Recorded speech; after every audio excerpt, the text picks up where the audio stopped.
Hi, everybody, and welcome to the next edition of the Samwise Yaboinski podcast. I am so grateful that you're here.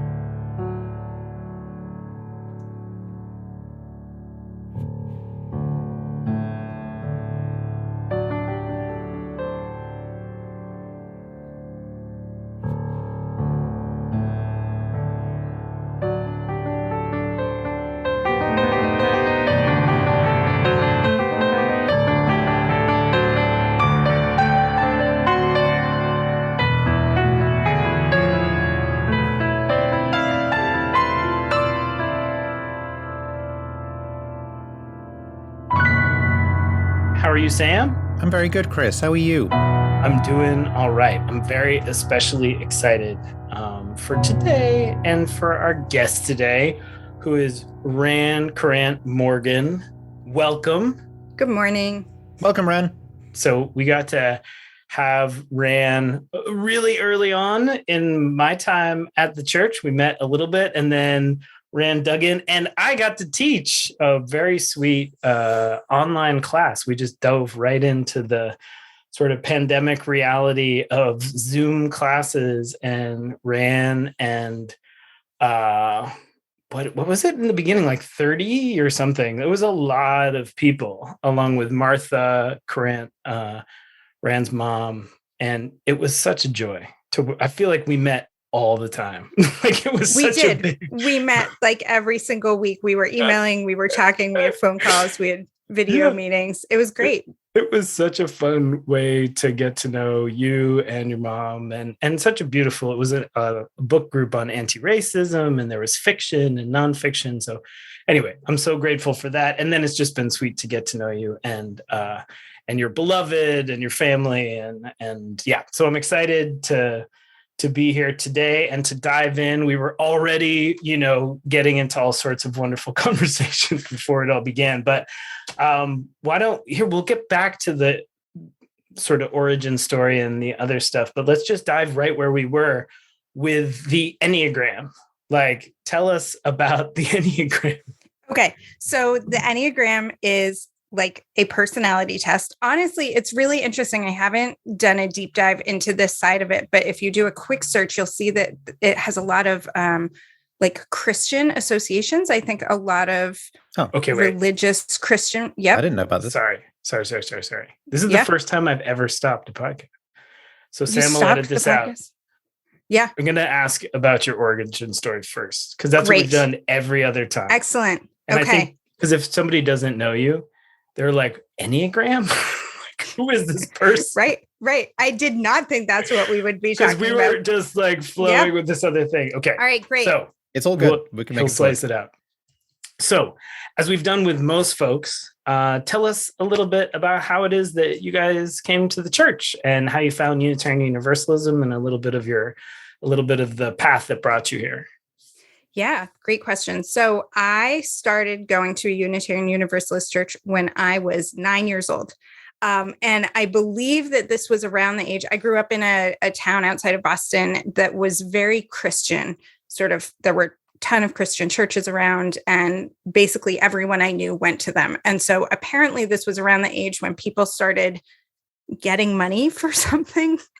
Like maybe a confirmation. Is that what it was? I don't know. But all of a sudden, all of my classmates were like getting all this money and having these big things that they were going to. And I guess I started asking questions. And so my mom, as she tells it, I don't remember these details, was like, we have to find a church. And so we apparently visited a couple of different churches, and we ended up at the UU church in Chelmsford. So is that where you were living, or? No, we were a town or two towns over from there. Where was that? Where were you? Billerica. Oh, cool. Yep. That's where our current director of youth ministry is living, in Billerica. Oh, funny. Yeah. So we got to get you guys connected. So anyway, you found that church. Yep. And so I grew up going to that church from third grade, maybe fourth grade onwards. So I went to, I had RE classes. OWL didn't exist then as OWL. We had AYS, about your sexuality. Yeah, I did that too. Yes, way back, the old version. Oh yeah. So we didn't have a big enough group at my church to hold that. So we traveled to a different church every Sunday night, and we went through AYS with a bunch of kids we didn't know. I know it still blows my mind. A different one every night? Oh no, a different, like the same. I think it was like Acton and Stowe. No, we didn't go to a different church every night. Every Sunday we went to a church that was not our church. Gotcha. That makes sense. And had AYS with. Yeah. Okay. We welcome in some other folks from Watertown and other places. Yes. Howell. Yeah.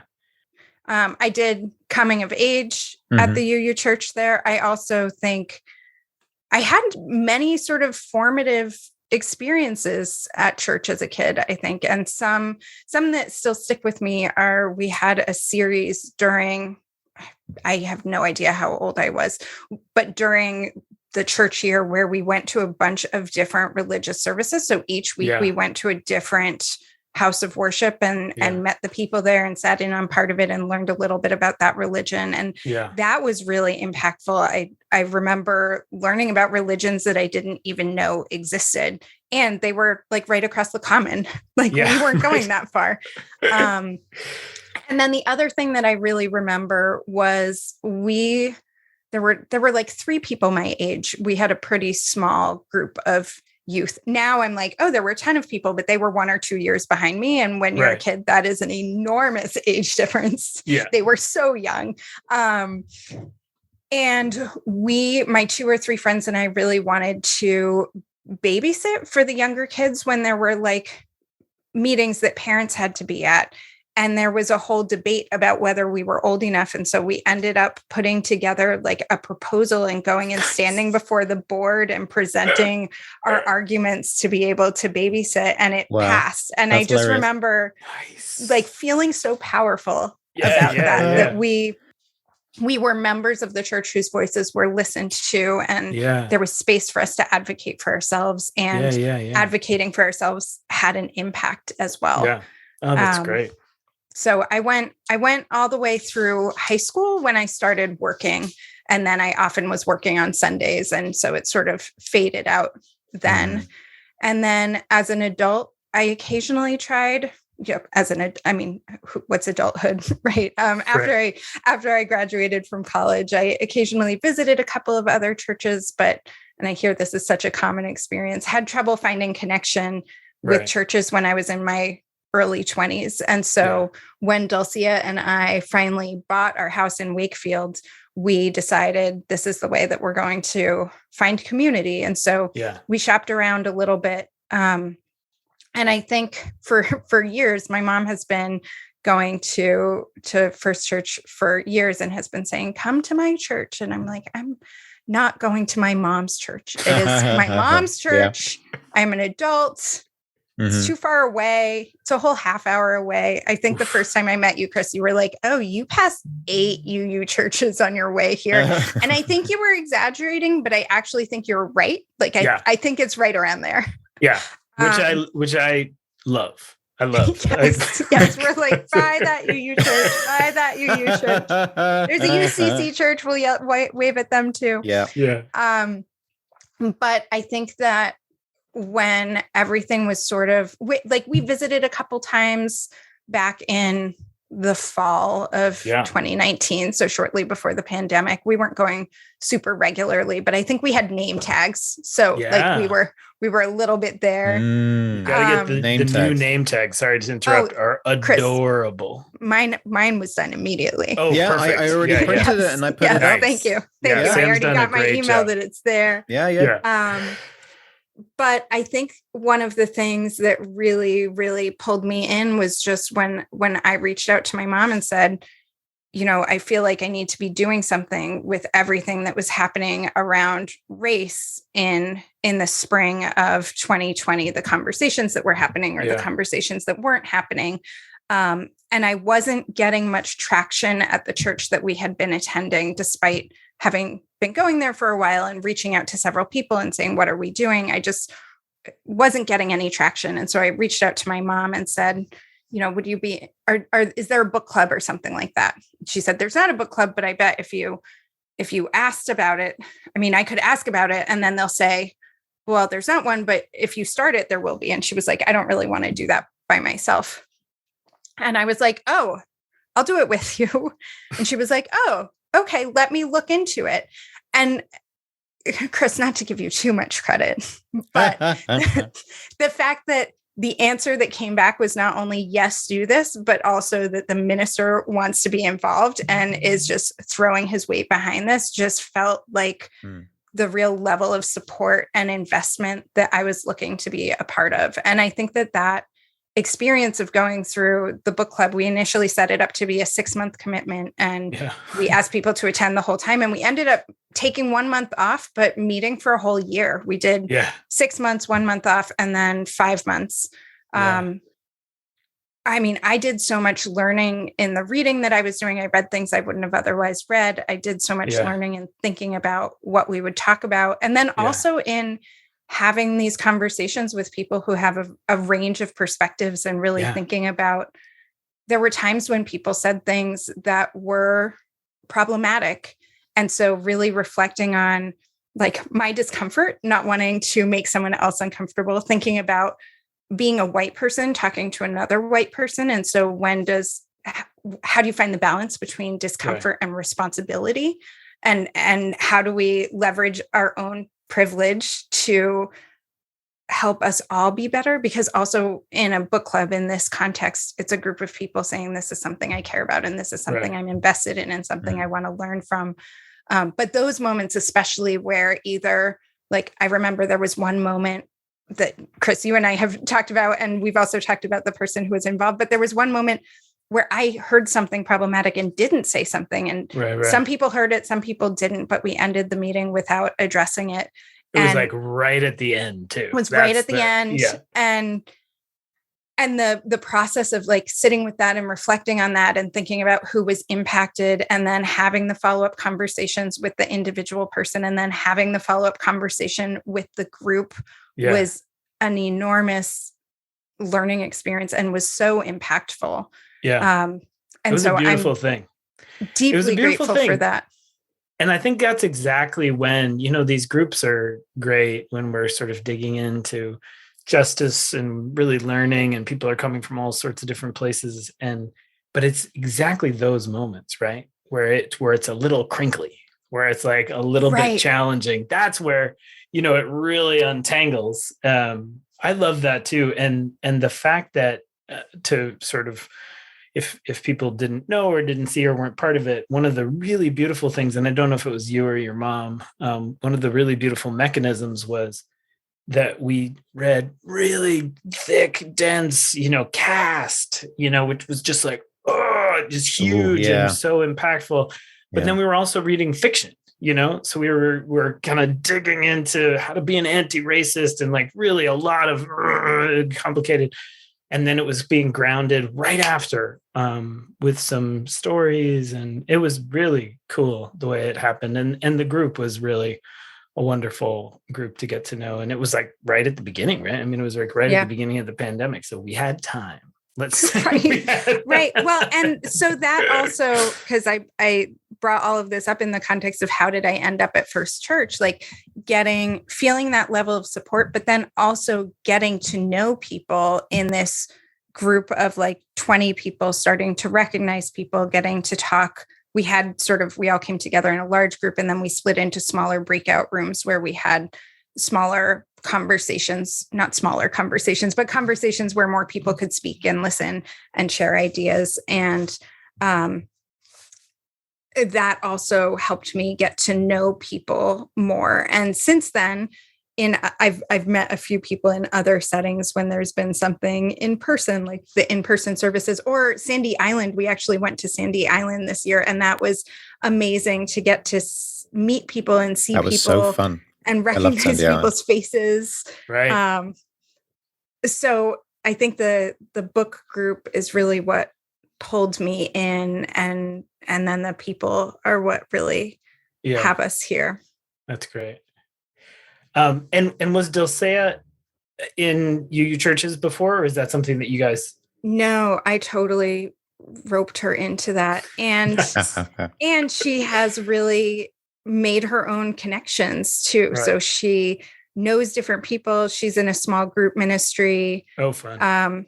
so she knows a bunch of people that I don't know. And then also at Sandy Island, we got to know people that we've now seen outside of these contexts. We had a game night with some folks at one point. You know, Whoa. It was great. That's serious. That's next level.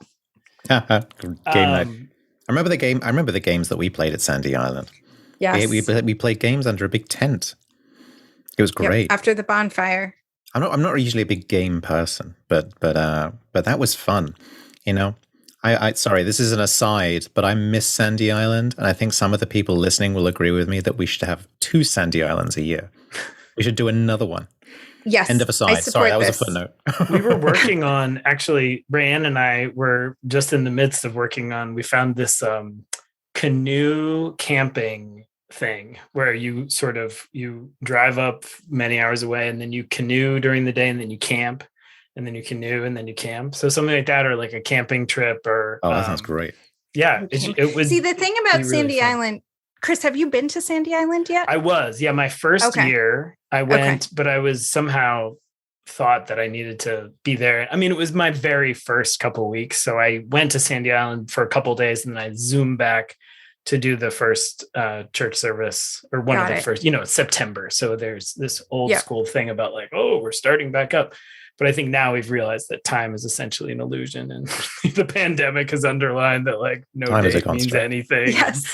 And that we control so much of the flow of the church here. So I think, we're looking at, again, how we can really make it available for lots of folks and really sort of welcome in a bunch of folks. So I'm excited to come back next year. And this year, we had a couple false positive COVID tests right before we went, so we didn't get to go. We were all ready to go, the whole squad, all 5 of us. So it was our first time going to Sandy Island, and my family has a cabin in New Hampshire on Lake Winnipesaukee that my great grandfather built just over 100 years ago now. I think we just passed the 100-year mark. Wow. And it is a 2-minute drive from the dock at Sandy Island. Oh, that's funny. Wow. And so Delcia and I usually spend our anniversary week. We take a whole week off and spend it at the cabin. So we got to go to Sandy Island, and then we just went to the cabin and spent a week there. And it was absolutely glorious. Oh, that's awesome. How long have you guys been married? How long have we been married? It'll be 12 years this year.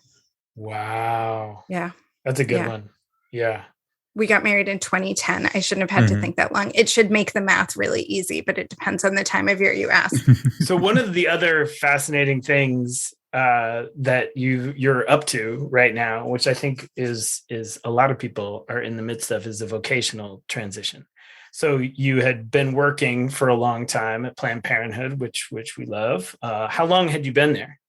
I was there for 4.5 years. And I feel like I need to back up, because this was a beautiful transition from like, how long have you been married, to this vocational change? And I feel like I should mention that in our wedding, I mean, we talked about how I came to Unitarian Universalism. We had the minister at the church I grew up in married us outside in Littleton. Delcia and I wrote our vows separately, and we had a friend read them to make sure they like coordinated, but like didn't conflict. Right. And she I remember she she got a little teary, which was very sweet. And then she laughed. And it was only, when we got married that I got to hear the vows, where I said something about having at least 2 dogs, or having like our many dogs. And Dulcia said something in her vows about having only ever 1 dog. But the important part to include here to note is that we both had dogs in our vows, because that is sort of who I am and who I have always been. I recently also asked my mother how old I was when I started asking for my first dog, because I had this memory that I was very young, but I wanted to make sure I wasn't exaggerating. And it was in fact at like 1.5 or 2 years old was when I started asking for a dog. Wow. So I have been in dogs my whole life. And so, yes, I have been working at Planned Parenthood as the manager of parent education. So in education, supporting parents as the primary sexuality educators of their children for the last 4.5 years. But before that, as a teenager, as a young adult, I have been involved in in dogs in some capacity. My first job was at a vet clinic. I worked in the veterinary field for about 10 years. Oh, And wow. throughout that time, I was often just sort of casually training people's dogs. Like, can I teach your dog a trick? Or in high school, one of my teachers, after I had graduated from her class, I would go to her house and just like train her dog to do things like go in a crate or sit and give a paw, like just trained dogs for fun for a long, long time. And at some point in my early 20s, I realized that the idea of doing veterinary medicine was less appealing to me, but I loved when people called and they were having trouble like getting their cat in the carrier and we needed to talk through that, or overcoming a behavioral challenge, like talking through that. And I suddenly realized that I, in fact, did not want to be a vet. I wanted to work in dog behavior. And so I got a master's degree in behavior analysis, and I worked for a long time with families, doing parent training. I worked supporting staff who were working directly with families. So staff hiring, staff training. And then I really wanted to work somewhere that was a little bit more approaching the world through a social justice lens. Yeah. And I still really loved behavior change. I loved training people. I loved supporting parents. And I found this role of the manager of parent education at Planned Parenthood League of Massachusetts. And so I think sometimes people are like, this is a real difference in what you were doing before, sex ed versus behavior change. But I was really coming to it from a perspective of, having conversations as a behavior, engaging in sexual behaviors as behavior. How do we tweak all of these things to help parents feel more confident and comfortable having conversations with their young people? Where before maybe I was looking at how do we help parents successfully help their kids, get ready for school or take a shower, or whatever those activities were. And the more I got into working at Planned Parenthood, the more I was sort of missing doing dog training. And I was also starting to feel like I used to have a lot of people in my life who would come to me as the dog expert. And I wasn't getting as much of that anymore. People just weren't asking me for things. And I was just really missing it. So I was like, you know what? I'm going to start training again. I'm going to start my own little thing on the side. I called it Ran with Dogs because I just always want to be with dogs. Thank you. That's a cute name. And I was like, I'll have one client a month. Like, that's it. It'll just be, I'll work at Planned Parenthood. I'll have a client a month. I started this in January of 2021. So that's when I was like, I'm just going to add this in. We'll do it remotely. Like everything is online in my free time. I mean, I was only working 9 to 5. It was great. I was like one client a week. This is fine. I very quickly had 3 or 4 clients. And around the same time, a good friend who went to grad school with me, who did dog training in high school at the same time I was working at the vet in high school, we had both worked together with families in that previous job. She reached out and was like, I'm not sure what to do next professionally. And I was like, hey, want to start a business? And she, sort of didn't respond super enthusiastically at first, but was like, tell me a little bit more. And in March of 2021, she texted me. I have this text saved, and she said, let's do it. And so we spent the next several months putting together a business plan and pulling together all of the, like, looking at our finances and putting together structure for the business. And we officially launched the Dog Behavior Institute in July of 2021. Wow. And so then I was like, I'll only take 3 clients a month. And of course, that didn't really last and quickly became just working all the time, either doing the Dog Behavior Institute or Planned Parenthood. And it has been so exciting and so like soul feeding to be doing all of this dog related work. So we do dog training, but we also have courses for people. We both went through our master's degree in behavior analysis together, and she's also a PhD. And we both love working with people too. So we have courses for people who want to learn more about dog behavior. We have direct assessment programs for challenging behavior in dogs. And then, of course, direct dog training as well. And so we're just deep in it. And at some point, I realized that all of the work I was doing there was really like feeding me in a Yeah. way that, while I loved my work at Planned Parenthood, I felt like I was just waiting to get to the other work. And so I finally Yeah. said, Wow. I finally said with my wife, who said, I need to see more of you. And this like 6 a.m. to 9 p.m. schedule isn't working. We're in the same house all the Right. time and we never Yeah. see each other, and we need to change that. And so I took the leap and I left Planned Parenthood League of Massachusetts on my last day was February 28th. So today is just 2 weeks of full time at the Dog Behavior Institute. I love what you say about both working full time more in the same house and not seeing each other. I think that's something that a lot of us are in the midst of right now, where we're, squeezed in the same spot, but working more. Certainly, this has been my experience with my wife. Is we have 3 kids too and a dog, but it's like more time in one another's orbit, but less time actually together in like a meaningful relationship building kind of way. And it's a whole discipline now, I think, and especially in this next little chunk of time, to say, okay, so we're moving into this next phase of the pandemic, right? Where the behaviors and patterns that might have served to help get us through that early phase where everything was so terrifying and everything was so unknown. And now it's like we need to kind of ramp down and remember. And what I love about your story too is like, all right, what really feeds me? What do I want my life to be? And I think that's what so many people are in the midst of right now, and kind of a reckoning. And it's exciting and really vulnerable and kind of complicated set of transitions. Yeah. A lot of people quitting their jobs these days. I don't know if you see that as part of the same kind of wave of the Great Resignation. And so I'm saying it's like kind of amazing that nobody's left our team is still in place. Yeah. Sam's like, and now is a good time as any to tell No. I'm joking. I did quit one job during at the beginning of the pandemic, which was before for a year and a half before the pandemic started. I was a dog walker for a boutique dog walking firm in downtown Boston. Not firm, what it was. I was like a freelancer for them, and I would look after cats too. And I had some pretty high end clients.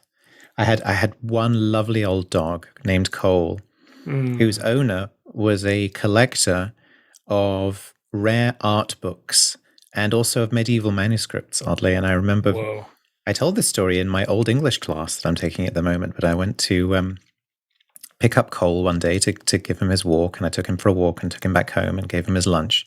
And I noticed in the corner of the room was this beautiful, what I assumed was a beautiful facsimile of a medieval Bible.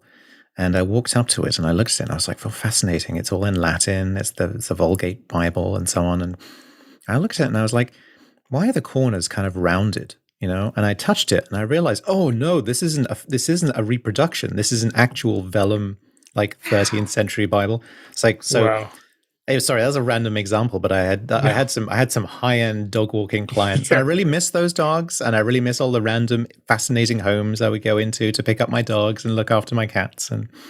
But then that fell by the wayside in the beginning of the pandemic. There's something I did back in 2010, 2011. I left my job in the veterinary field and briefly started my own company doing training and also pet sitting.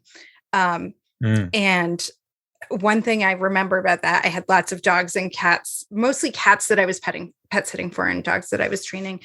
But there was something about pet sitting that felt so oddly intimate. You spend so much time in the home of someone else who isn't there, and you are on their couch and you're playing with their pet, and you see like, I would go into someone's house and there would be ultrasound pictures on their fridge. These are people that I talked to on the phone once and they leave me a check. But otherwise, our whole relationship is that I'm only there when they were not there. Yeah. And it was this odd thing where I cared so deeply about these pets and about these families. And I really felt like I had a relationship with them. But in fact, we had no relationship. And that was sort of the whole point. It's just such an interesting intimacy, to have that level of intimacy without really ever having a conversation with someone. It's all in just being in the space and leaving them notes and being invested in their caretaking as they're, going on vacation. You want them to come back to a clean and cared for home and a happy and cared for pet. But what an odd thing. And I would send a lot of text messages of photos of cats and dogs. I'd be like, that would be my whole interaction with this human being, would be me texting them photos of me feeding, Kiba some cod skins and her jumping up to get them. And and then them sending back like emojis and stuff. That was a whole relationship. I had a deep, intimate relationship with this animal. And the owner was like this distant figure sending me emojis. Yeah. Yes. Wow. But you're right. It's oddly intimate because, of course, I'd be in their home every day, and I'm nosy, so I'd be looking at all their family photos on the walls and so on. You can learn a lot about somebody's life from walking around their home. So that sounds rather weird, but it's true. It's very exciting, and I'm sure we can pop the Dog Behavior Institute. It's wonderful. Yeah, it's a good name too. It's a nice, solid. Thank you. That's an awesome name. Nice, solid. Thank you. Name. We have some pretty exciting plans for continuing to grow it and getting to support people who want to learn more about behavior and students who are coming through. And I will say one thing that has been so gratifying about the work that we have done putting into it is trying to think about what are the characteristics of white supremacy culture and how can we keep those out of our business? And so that has been something that we're looking at coming right into it. So very early on in our conversations, we said, so many people who have dogs work all day and they come home to their dogs in the evening, and they might want weekend and evening sessions. And we said the way that we can make this sustainable for us is that we're not going to offer those things regularly. And so there might be some, like I'm offering one weekday evening a week, and that's it. And that's how we're going to be sustainable and take care of ourselves, is to be really present and available for our clients, but also to be really present and available for ourselves, and to prioritize rest as we're coming into things. And then the other thing that we have throughout all of our services is we have a sliding scale program that doesn't require any sort of proof of need. So if someone says, this is something I need, great, we can accommodate that. And then we also have free spots in all of our courses for BIPOC, that is Black, Indigenous, people of color, participants who might want to take that space. So we say, here's what we have this many sliding scale spots. We have this many BIPOC participant spots. Please let us know if you need them. But we are not going to make assumptions or hold requirements for people to prove that they meet any of those. And that has been really fantastic to be approaching everything from an inclusive perspective. Well, and I love what you say, tying white supremacy culture to the question of risk and overwork. I wonder if you want to unpack that a little bit for folks who that might be a new connection or idea around. Oh, yes. It's something I am still learning a lot about. So I'm not sure that I can speak well to exactly how they are related, but white supremacy culture, there is a list of characteristics of white supremacy culture that one can Google. I think there are 12 or 16 characteristics. And the list, when I have found it, also has descriptions of each of those characteristics and antidotes to each of those characteristics. So if there's something that resonates as like, oh, this is what I'm experiencing, you can also see how to counteract those things. But a lot of white supremacy culture and capitalist culture is go, go, go. And it is not resting. And so by resting, by listening to our bodies and listening to how we're feeling and not putting the emphasis on productivity or perfection, we're actually taking a little step away from those characteristics of white supremacy culture. And I'm sure that there are folks who can speak to this much better than I can. For folks who are on, say, social media like Instagram, I follow the NAP Ministry, which has some excellent information about rest as social justice, honestly. And maybe you hear that and are like, oh, what? That's a stretch, but it's worth looking at and listening to. Wow. Yeah. I really appreciate that. And it's been something that, we've been working on really hard is a funny way to put it, but one of the things that I've really appreciated about this year and our team in particular, and one thing that I've been working on myself is also resisting. And some of my initial response to the pandemic and to the crisis and to, my family and all my kids being at home and just everything spiraling out of control. One of my, kind of crisis responses was to just do more. Like, clearly this is out of control and I will do more, and so I was like preaching twice a week and making all those videos, which are, for those of you who might not have seen them, it's worth a little gander at our YouTube page. When we hired our new director of youth ministry, who's also a social media consultant, she looked them all over and she's like, so are all the videos just you standing in the middle talking? I was like, maybe they are. Hundreds of videos of me standing in the middle of the screen talking. But it was that response, right? It was like, somehow, like, I don't want to just sit in the discomfort of this moment. I don't want to feel the powerlessness that I'm feeling in this moment. Mm-hmm. Instead, I want to fill that void with more and more. And that's something we've really gotten away from this year, because it was so clear. I love my team so much, and it was so clear that, and I was never asking them to do that, but by example, I was leading in that way, right? So I was like, oh, like the guy in charge is doing that, so I should probably do something close to that. But all my words were saying, no, you got to be, taking care of yourself and each other. And But what I was doing was like more.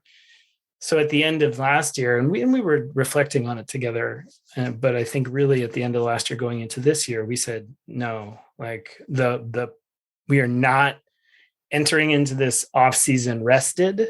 We're not entering into this fall rested. And so our biggest priority is to be able to sustain what we do. So we scale back a lot.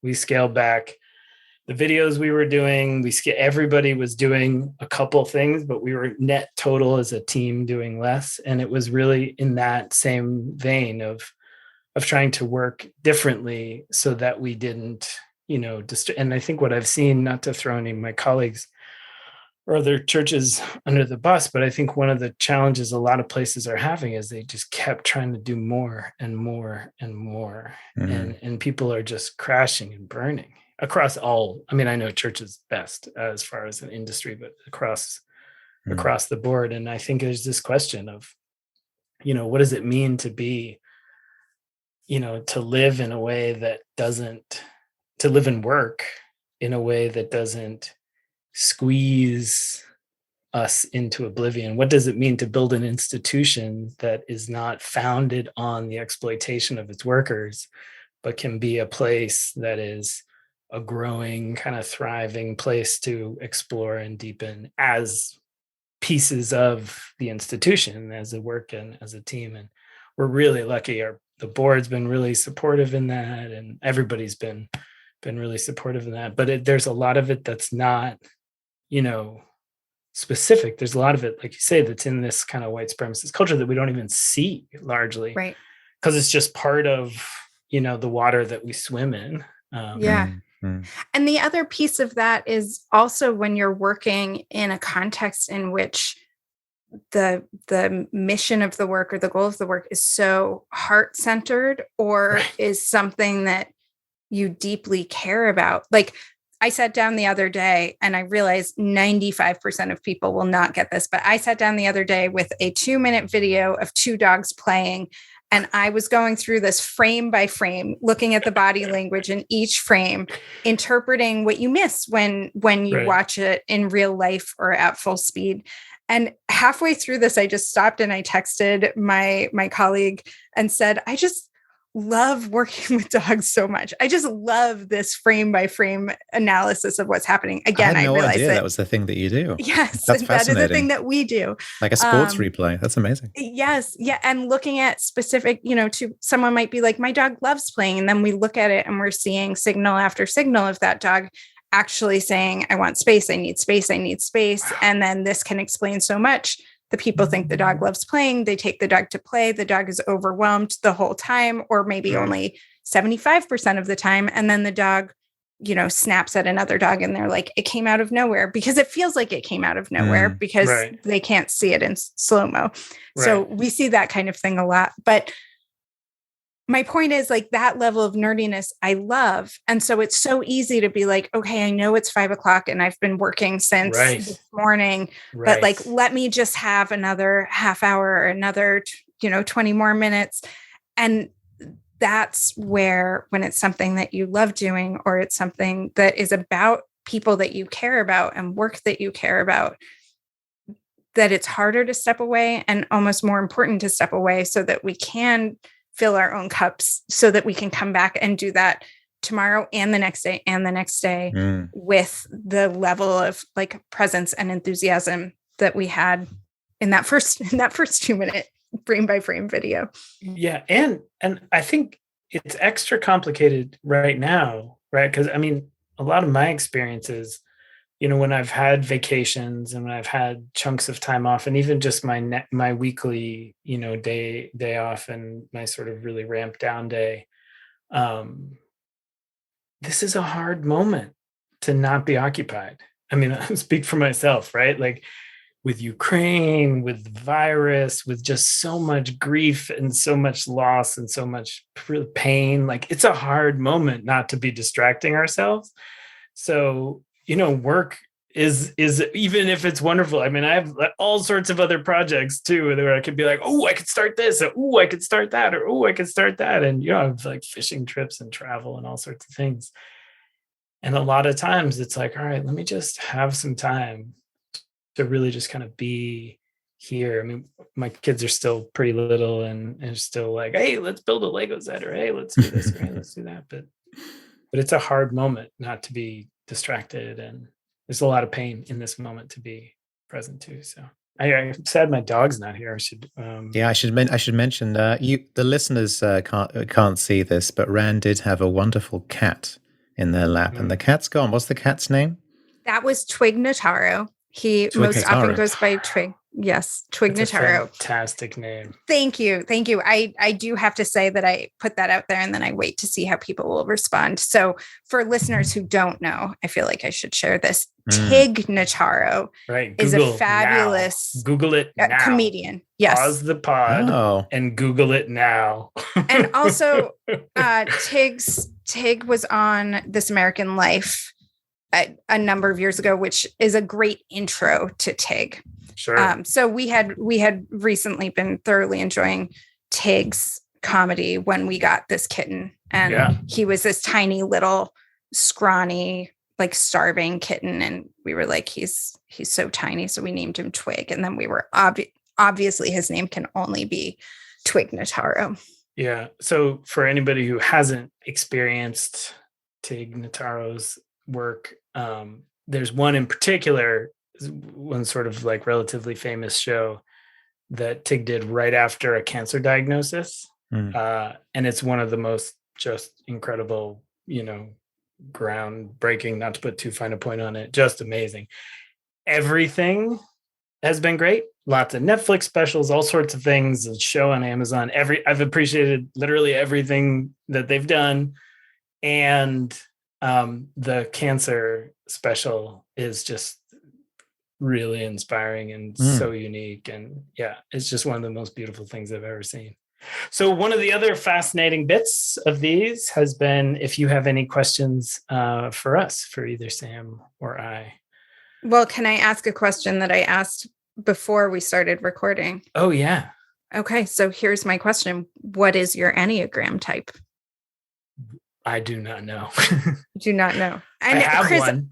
I remember I have one, but I don't remember what. One. So say what it is for people who don't know. So you've done this before. Okay. So the Enneagram is like a personality test, sort of. It's a little bit different from some of the others, where if you go online and you look it up, it will sort of narrow down the answers. So there are 9 Enneagram types. They are numbered 1 through 9. So I will say I am a type 1. They'll see it as a type. What is it? Well, I think that we'll have to do a deep dive into this later, but I will say that it is very, like rules are very important to me. I'm definitely a rule follower. I expect other people to follow rules. I have a really hard time when they don't. And I'm very busy. So the first time I heard about an Enneagram was actually because Dulcia found some account on Instagram that had Enneagram bingo. And it was like, look at these qualities. And if you check off a lot of these qualities, then this is probably your Enneagram type. And she handed me her phone with this bingo on it. And there on the screen was this list of, it was like 16 qualities, and 15 of them described me perfectly. And I did not know that these went together. Like one of them was podcasts while cleaning. And I was like, wait, what? That's a thing. Like listening. That's my life. That, of course, podcasts and cleaning. And it was like being efficient. Like, I don't remember what all the things were, but I went through this and I was like, how did they put me in this little box? And then she was like, here are the other 8 numbers with the other 8 cards. See if you can find me. And immediately, like, there she was on this little screen. She's a 9, which is funny because people have joked that she's as far from me as possible. Like, those are the two ends of it, except it sort of goes in a circle. So she's also right next to me. Right. But well, compatibility is a fascinating, sorry to interrupt. Compatibility is a fascinating thing. And so you also unpacked the compatibility of the 1 and the 9. Yeah. So the Enneagram Institute has information about each of the types. And then you can also look at what might be expected from these types in relationship with each other. And so those were the kinds of things where it actually said, like, here's how a 1 and a 9 can live well together. And we were like, oh, we haven't worked on this thing. And we did. And it was life-changing. I sort of joked for a while that the Enneagram was like fast track therapy. Like, you can find your personality type, and it's like, here's what you need to do to relax. Here's what you need to do to be more productive. Here's a change you need to make to feel happier about yourself. And I have found these tips and strategies to be so helpful. But basically, when you find a test, you take the test and it will sort of narrow it down to 3 numbers. And then you read through those 3 numbers and see what resonates the most with you. So it's not a decisive thing, but you are only one type. And then there are sort of other subtypes that are involved too. I will not go deep down that rabbit hole, but. Well, 100% we will do an Enneagram class. Yes. So what do you think, a workshop, two session or 1 or we'll figure it out. Something like that. Coming soon. Stay tuned. So the funny thing, and I'm sure she doesn't listen to this podcast, but my first wife, who I'm in very chummy terms, whatever, we were theoretically everything. Oh, perfect. Chinese zodiac, perfect. Like what the astrology, perfect. Somebody read our charts and they were like, oh, it's perfect. Of course, we're divorced now, so it wasn't perfect.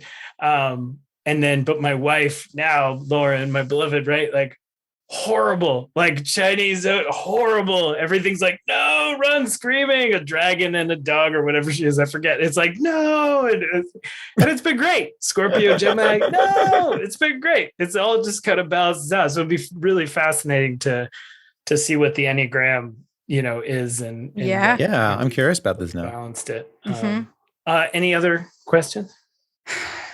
Any other questions? I guess a question that I have, this is another very important, high on the list, is what is your go-to meal that you make for yourself these days?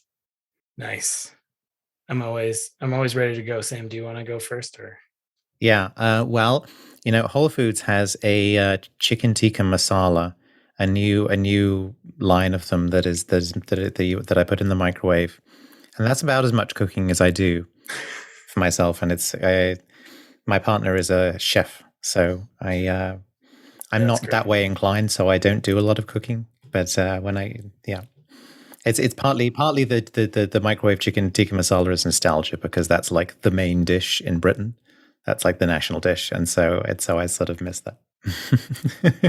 That's great. How about you, Chris? You're an actual cook, so yeah, it's fascinating. I do a lot of the cooking, most of the cooking in the house, so I wake everybody up and I get their breakfast orders, and I make 5 different breakfasts usually. And so I sort of short order cook it. And so but I loved what you say when I'm cooking for myself, because that's also a different thing. But I've taken to, you know, big salads in the middle of the day.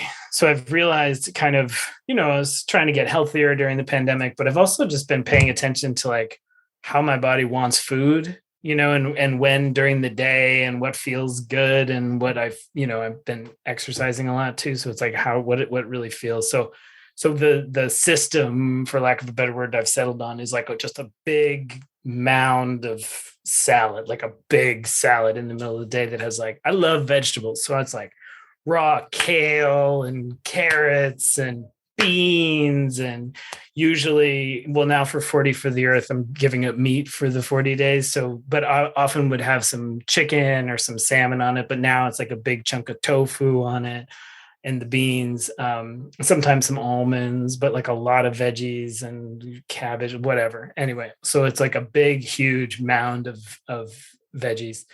That's sort of what I end up cooking a lot. But I love cooking food for the kids too. And I guess the other big thing is holiday meals. So I'll do like a big spread on Thanksgiving for folks, and kind of channel my dad a little bit.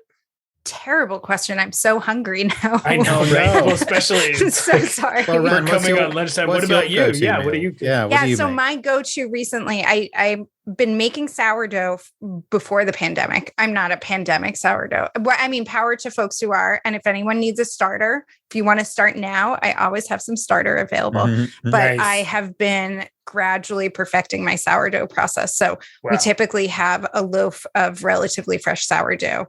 So I will take a slice of that, fry a couple of favorite eggs. bread, by the way. I mean, not to pressure you to ask for you to, whatever, drop off a loaf, but we'll see. But yeah, it's her favorite thing that exists. And toast is literally, you ask her what her favorite food is, she would say sourdough toast.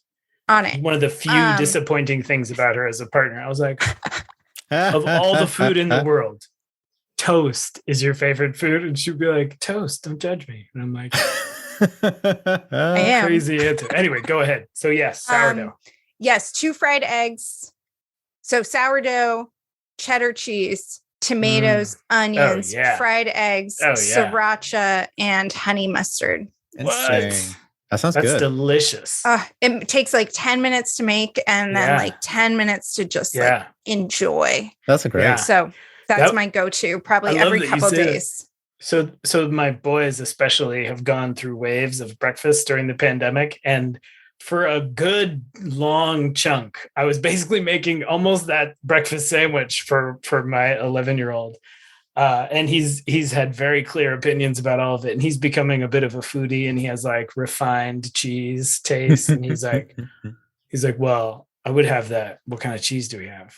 And I have to be like, well, we have the 6 cheese Italian blend. He's like, okay, yeah. So that with a fried egg on top of, but then if you don't have the specific cheese, he'll be like, woof. Mm-hmm. Yep. Anyway, that sounds delicious. It does. It really does. Great.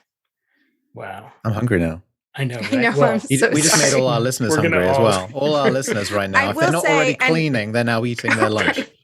The other thing that has gotten me through, these sort of go together for me. One thing that has gotten me through this last year of the pandemic was I finally got a Peloton, and I cannot get enough of it. I love it so much. It has been amazing for my mental health. And, I used to ride my bike to work. Well, I would ride to the train, take my bike on the train, and then ride 4 miles from the train down to where I worked. So I was on my bike, for almost 10 miles a day. Mm-hmm. And then that has just stopped. And it doesn't feel super safe to just ride around the suburbs on my bike. We don't have a lot of bike lanes up where I am. Right. And so the Peloton has been just such a wonderful way to get moving again. So I do my ride, and then I eat my egg and cheese sandwich. Nice. And it's glorious.